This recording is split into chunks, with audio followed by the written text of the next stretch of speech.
Quiero que me acompañes acá a Primera de Samuel 31 a leer un poco la palabra de Dios.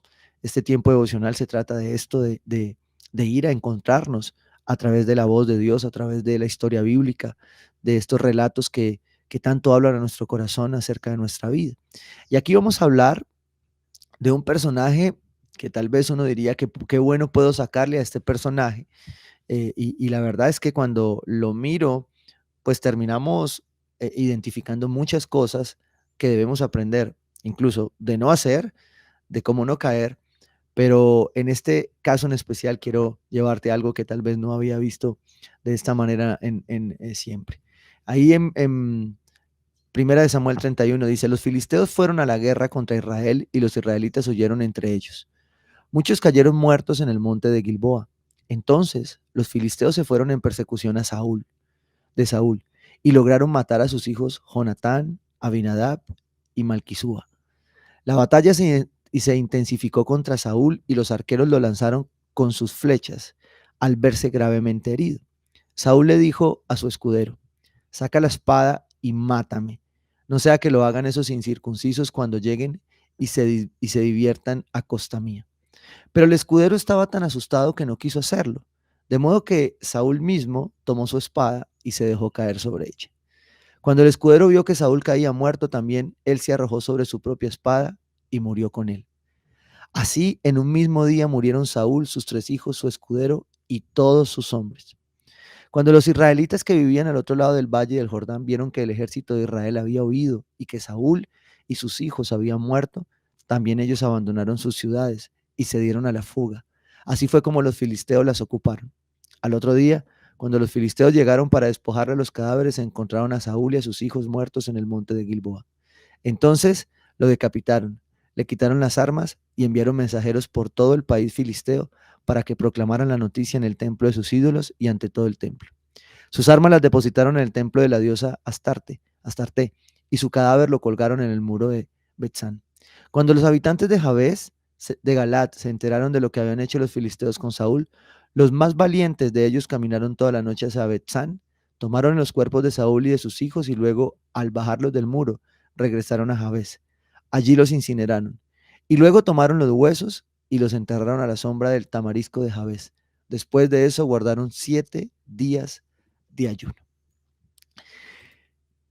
Yo quiero que tú te pongas en este contexto bíblico. Esto es la muerte de Saúl. Hemos hablado de Saúl, como el cuento, hemos dicho todas las cosas que Saúl dejó de hacer, lo que no dejó de hacer. Y aquí estamos relatando una tragedia. Y yo quiero que me entiendas que la muerte de Saúl no se debió por lo malo que él hizo con David. Evidentemente es las consecuencias y lo que el profeta ya había señalado que iba a pasar en la vida de Saúl, pero Saúl seguía siendo rey. Saúl seguía siendo el líder de una nación. Y esta nación, dice acá, su escudero de hecho no lo quiso matar, se mató con él. Al final me llama muchísimo la atención esto de que los más valientes fueron por su cuerpo. Y eso me ponía a pensar con respecto a este devocional, eh, que Saúl de cierta manera seguía siendo muy importante para ellos. Seguía siendo muy importante para su pueblo, a pesar de ser un hombre falto de contemplación, a pesar de ser un hombre muy natural y carnal. eh, Su pueblo igual lo extrañaba, su pueblo igual estaba pendiente de él. O sea, iba a pasar algo acá que tal vez ni usted ni yo podríamos en algún momento haberlo comparado, pero leyendo este pasaje, encontraba un comentario del pastor Swindoll, donde hace una analogía tremenda. Y dice que detrás de esta gran tragedia de la vida de Saúl hay una analogía muy interesante, una analogía entre la muerte de Saúl y la muerte de Cristo. Y a mí eso me sorprendió porque yo digo, ¿cómo puedo comparar esto? Bueno, ese es el gran poder de la palabra de Dios para a veces sacar de contexto, del mismo contexto, unas ilustraciones, unas analogías que nos pueden llevar a hacerlas prácticas para nuestra vida. Y aquí empiezo como a ver unos puntos donde en lo que leíamos encontramos en qué se puede parecer la muerte de Saúl a la muerte de Cristo. La primera de ellas es que la muerte de Saúl para estas personas podría parecer el fin, ¿sí? Se acababa una esperanza porque su rey había muerto. Habían sido vencidos en batalla por sus enemigos, por los filisteos, ¿sí? Y Saúl muere y que pudo haber estado esta gente. Lo mismo que tal vez pensaban los discípulos cuando Jesucristo muere. Y es que no había esperanza. Es que llegaba una noche oscura que no íbamos a pasar. Y en Cristo hemos aprendido a pasar estas noches oscuras, entendiendo que hay otra victoria más adelante. Pero acá se pudieron sentir igual, y usted también se puede haber sentido igual en algún momento como este pueblo cuando se pierde algo, cuando pierdes una batalla. Dice, de igual manera, la muerte de Cristo pareció ser el fin de toda esperanza nacional y espiritual. Era el rey. El pueblo lo había nombrado, lo había escogido, pero Dios lo había aceptado como autoridad. Y Saúl tenía autoridad. De hecho, aquí se evidencia que su ejército, su pueblo, todavía se sujetaba a él, ¿sí? A pesar de su condición, ¿sí? Y esta es la primera característica acerca de cómo se puede, en esta analogía, pensar que la vida de Saúl aquí representa también la vida de Cristo. La segunda razón es que la muerte de Saúl parecía que el adversario había tenido la victoria final. Y ayer en Experiencia Bíblica en Comunidad lo comentábamos. Cuando tú lees, y acabamos de pasar Semana Santa, cuando tú ves esta noche oscura, el sepulcro, el adversario, el enemigo celebró una victoria, porque pensó que sobre esa muerte había una victoria, pero lo que Cristo iba a pasar después era que no iba a haber esa victoria. Bueno, en el caso de Saúl sí había una victoria temporal para el pueblo, para el entorno, el contexto del pueblo, ¿sí? Porque parecía que el adversario era ganado. Cuando Cristo murió pareció que el adversario de nuestras almas había ganado, pero debió haberse alegrado en el infierno, sin embargo no sabía que la victoria iba a llegar después. Por eso dice la palabra, la victoria es mía, dice el Señor, ¿sí? Pero el enemigo estaba reclamando una victoria. En el caso de Saúl, pareciese lo mismo. He vencido, les he ganado. Dice que se pavonearon, cortaron su cabeza y la llevaron a los atrios para dar significado de esta muerte. El enemigo a veces piensa haber ganado y tú piensas a veces haber estado derrotado, pero no es así. La tercera analogía acerca de la muerte de Saúl tiene que ver con que la muerte de Saúl preparó un camino, porque aquí es donde viene todo a activarse. Aunque el enemigo a veces piensa que venció, aunque tú a veces piensas que no hay otra salida y que perdiste, Dios tiene algo más para hacer porque la palabra dice en Romanos 8:28 que para quienes hemos sido llamados conforme a su propósito, todas las cosas ayudan para bien. Y aunque a veces hay noches oscuras, mañana habrá una luz. Dice el proverbio que la luz va resplandeciendo como la aurora.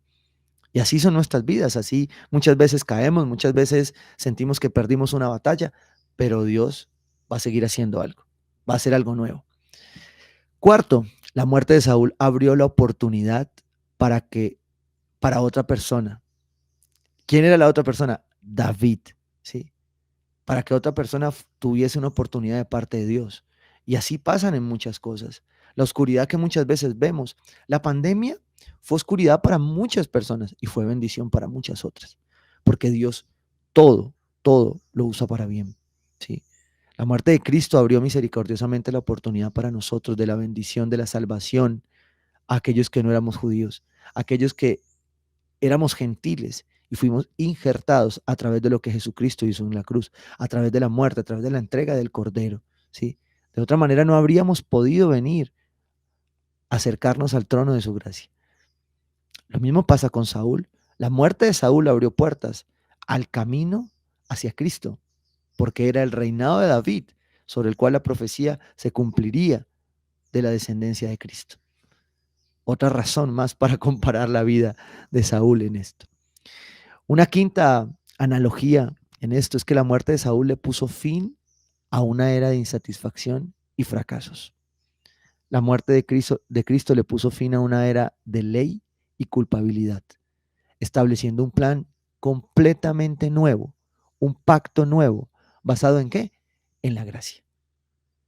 Miren cómo Dios dispone todo para bien.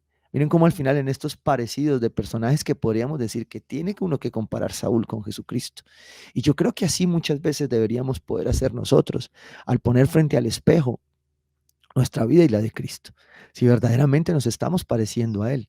Y como muchas veces, muchas de nuestras batallas, muchas de nuestras pérdidas, al final son una puerta abierta para salvación de Dios en nuestras vidas y en los que vienen detrás de nosotros, en abrir la puerta para lo que viene, para lo mejor que está por venir. Hay una sexta analogía, y es que la muerte de Saúl fue una demostración de la necedad del hombre. ¿Sí? Saúl fue necio. Y uno puede decir, y entonces Jesucristo fue necio. ¿Sí? La muerte de Cristo mostró en términos humanos la insensatez de Dios. Y uno, pero pastor, ¿cómo Dios va a ser insensato? Eso es una herejía. Se lo voy a explicar de esta manera. Es a través de la insensatez del plan de Dios, de lo que es algo insensato, es algo que no se puede comprender, es algo que no tiene sentido, ¿sí? Pero lo que Dios hizo no tenía sentido. ¿Cómo va a entregar a su hijo? ¿Sí? Dios hace que esto se produzca para producir lo increíble. Él toma la palabra predicada y transforma vidas gracias a la muerte de su hijo. La muerte de Saúl iba a dar puertas al plan de Dios. Pero tiene que ser de esa forma. No sé si te has hecho esta pregunta muchas veces leyendo la Biblia, Señor, y tenía que ser de esta forma. Tenían que ser tantos muertos, tenía que ser perdiendo todo esto. ¿Qué necesidad había de ello? Creo que a veces le queremos ayudar a Dios a mostrarlo de una manera diferente. No sé si a ti te pasa. A veces queremos ayudarle a Dios creyendo que tenemos la forma correcta de hacer las cosas.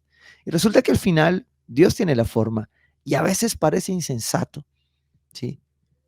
Pero a veces hay cosas que cuando lo que Dios hace no tiene sentido, vamos a encontrar sensatez con ello en el plan de Dios más adelante. Y no sé cuál sea específicamente la que suceda en tu vida, pero hay cosas que se han dado de manera tan insensata que tiene un plan. Sin embargo, Dios tiene un plan allí.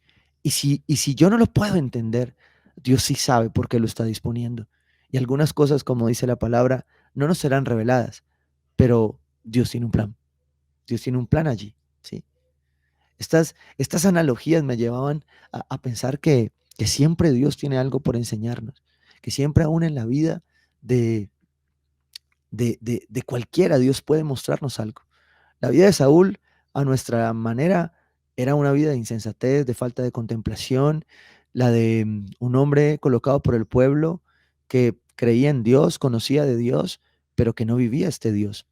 Y sin embargo, a partir de él se muestra cómo todos estos hechos que sucedieron alrededor tenían que ver con la vida de David, tenían que ver con el plan de Dios. Saúl tenía que padecer, pasar todo esto porque hacía parte del plan de Dios. Y eso me lleva sencillamente a ver un Dios soberano, a ver un Dios que todo está bajo control.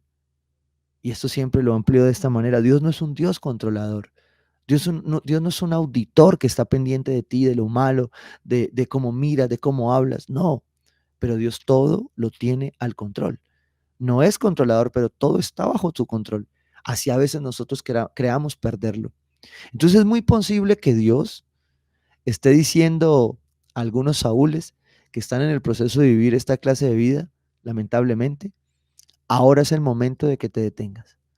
Y cuando yo miro la vida de Saúl, cuando yo miro la vida de un hombre necio en la Biblia, yo digo, no, yo quiero aprender más bien de David, de José, de Daniel, pero oye, Saúl tiene muchísimo que enseñarnos, porque a veces nos parecemos mucho a Saúl, a veces somos más necios de lo pensado, a veces queremos actuar más en nuestras fuerzas, a veces nos cuesta detenernos a contemplar a Dios y queremos seguir haciendo todo en nuestras fuerzas.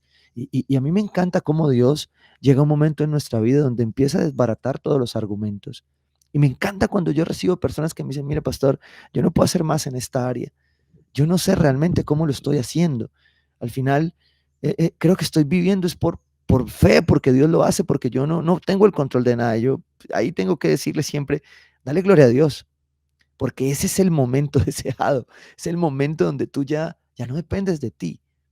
Y los que de una u otra manera hemos tomado decisiones de fe, hemos tomado decisiones, por ejemplo, financieras, laborales, sentimentales, donde hemos dicho, no más, quiero hacer tu voluntad y suelto esto y te lo entrego y no sé cómo va a pasar.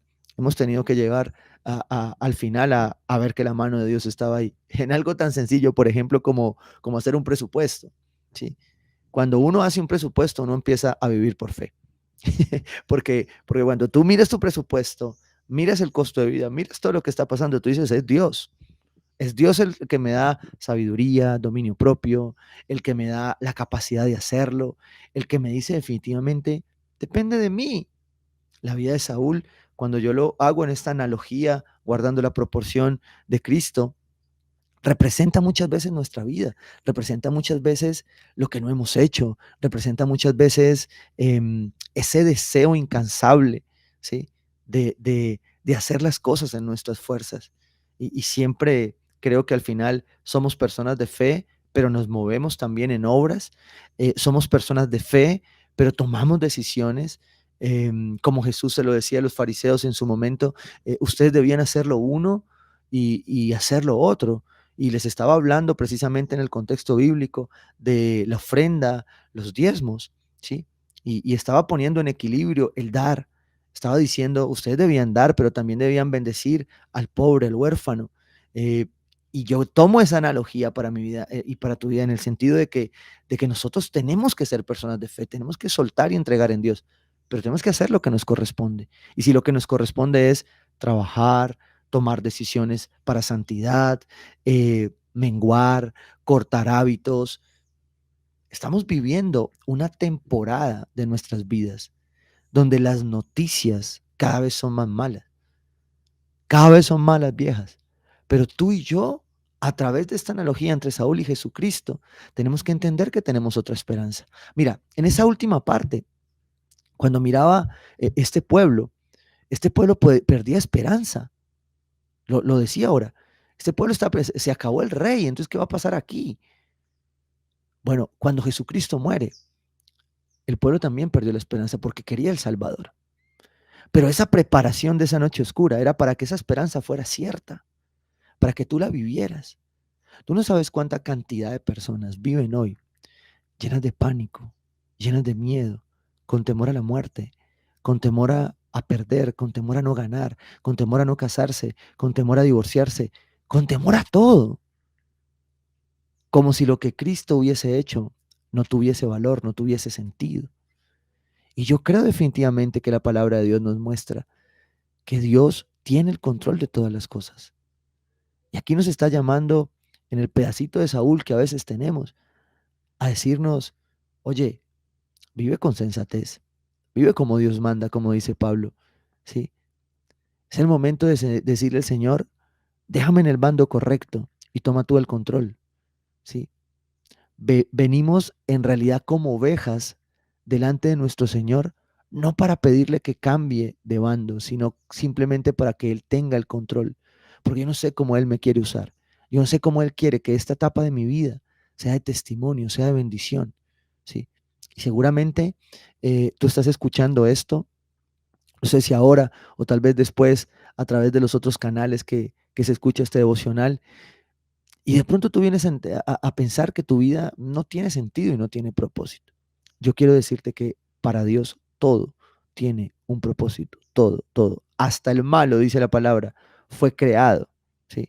Fue creado para esto. Y en cada pasaje de la palabra de Dios, a través de la vida, en este caso de Saúl, tenemos que cerrarla de esta manera para entender lo que viene en la vida de David. Porque hemos venido hablando en este devocional acerca de David, de un hombre conforme al corazón de Dios, pero fue un hombre que tuvo luchas, que batalló, que caminó sin ver su propósito por fe. Fue nombrado rey siendo soldado, pero ya iba a ser rey, pero no era rey, sin embargo vivía. ¿Cuánto más nosotros deberíamos entender que somos hijos y que aunque a veces hoy no veamos cosas, vivimos por fe y no por vista? ¿Sí? Las noches oscuras en nuestras vidas, estas noches de sepulcro, estas noches de pérdida, estas noches donde no le encontramos propósito a volver a comenzar, son producto, son impulsos, son una escala donde Dios se va a impulsar para hacer lo que quiere hacer en tu vida, para hacer tu propósito. Aún la muerte, dice el apóstol Pablo, que para nosotros el vivir es Cristo y el morir es ganancia. Por tanto, deberíamos enfocar nuestra vida entendiendo que todo lo que está pasando, que todo lo que está sucediendo tiene un propósito. Es posible que no lo entiendas hoy, pero estoy seguro que con contentamiento, que entendiendo que Dios quiere tomar el control de mi vida, pidiéndole que me enseñe a hacer su voluntad, clamándole como Jesús: Señor, esto está difícil, pero si esta es tu voluntad, pasa de mí esta copa. Y hay algo importante, por último, que a través de ello, a través de aprender que Dios me quiere hablar en cada circunstancia, en cada momento, yo pueda entender que su plan se va a cumplir. ¿Sí? Dice el Salmo 139, ahí después del versículo 13, que todos los días de mi vida se estaban escribiendo en su libro como un plan. Y a veces, aunque nosotros nos salimos del libro y del plan, lo sentimos así, Dios no. Dios sigue sencillamente alargando esa historia para que tu nombre y el mío estén escritos en el libro de la vida. Pero para eso tenemos que entender que debemos conectarnos a ser más como Cristo. Si en la vida de Saúl, en esa analogía, yo encuentro cosas que se parecen a Cristo, en la mía yo debería hacer un resumen y entender que también hay cosas que se van a parecer a Él. ¿Sí? Porque en esos sufrimientos, en esas situaciones, en esas noches oscuras, que estoy seguro ninguna se asemeja siquiera a lo que Cristo pasó, en esas noches oscuras es donde Dios está transformando mi vida, es donde Dios está formando mi carácter, es donde Dios está haciendo algo nuevo, es donde Dios quiere llevarme a lo nuevo, es donde Dios quiere decirme: oye, Saúl, ahora empieza tu etapa de David, ¿sí? Ahora quiero que empieces a ser el rey. Ahora quiero que los problemas sean otros, ¿sí? Los que tenemos hijos entendemos que hay una etapa que comienza, pero nunca termina, ¿no? Hay una etapa de preadolescente, una etapa de niñez, una etapa de adolescente. Y la vida es eso, transiciones. Así que si hemos tenido una etapa de Saúl, aún allí hay cosas que nos van a conectar con la imagen de Cristo, ¿sí? Por eso dice Efesios 4:15 que más bien al conocer la verdad con amor, creceremos en todo hasta ser como aquel que es la cabeza, es decir, Cristo. Y cada circunstancia, cada situación que vivimos es sencillamente una oportunidad para conocer la verdad. Ideal en amor, como dice la palabra de Dios, aunque a veces no lo entendamos.